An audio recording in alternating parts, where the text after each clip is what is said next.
आज चाहिँ हो सन्डेको दिन। अहिले चाहिँ हामी आइपुगेको छ दादाको घरमा प्रवेश भन्ने साथीको, मेरो दादाको साथी हो। अनि उसलाई बगाउँदा हैरान, अन्त उसले बल्ल बल्ल बाहिर आइसकेको थियो। अनि उसलाई चाहिँ पुरा मतलब खाना खाँदै रहेछ अरे, त्यही कारण चाहिँ हामीले गिटार पनि लिइरहेको छु। गिटार सिटार अब रिल्स बनाउँछु भनेर चाहिँ इन्स्टाग्रामको लागि। अनि अहिले चाहिँ हामी जाँदैछु। अनि हामी चाहिँ दुईजना दादा चाहिँ गफी हान्दै गइरहेको थियो, म चाहिँ पछाडि उनीहरूको।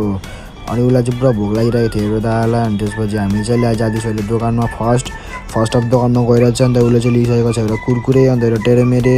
अन्त त्यो क्लिप चाहिँ मैले निकाल्ने कुरकुरे टेरेमेरे खाएको चाहिँ। अनि त्यसपछि अहिले चाहिँ हामी आइपुगेको छ हाम्रो लोकेसनमा गिटार बजाउनुको लागि। अनि यहाँ गिटार चाहिँ खतरा खतरकट हानिरहेको थियो, म त यहाँ हेरेको हैरान।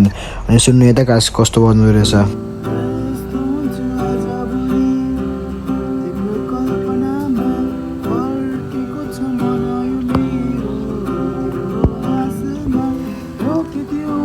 जे पनि भन्नु यहाँ तर गिटार चाहिँ दामी बजाउँदो रहेछ है दाले चाहिँ। अनि त्यसपछि हाम्रो चाहिँ एउटा रिल पनि बनाउन सकेको थियो हामीले। अनि अहिले चाहिँ हामी गिटार प्याकिङ गरेर चाहिँ अब घर चाहिँ जान लागेको। अनि आजको ब्लग बस यति नै। अनि द्याट्स इट फर टुडे। सबैको चाहिँ नबिर्सिनु होला। By by.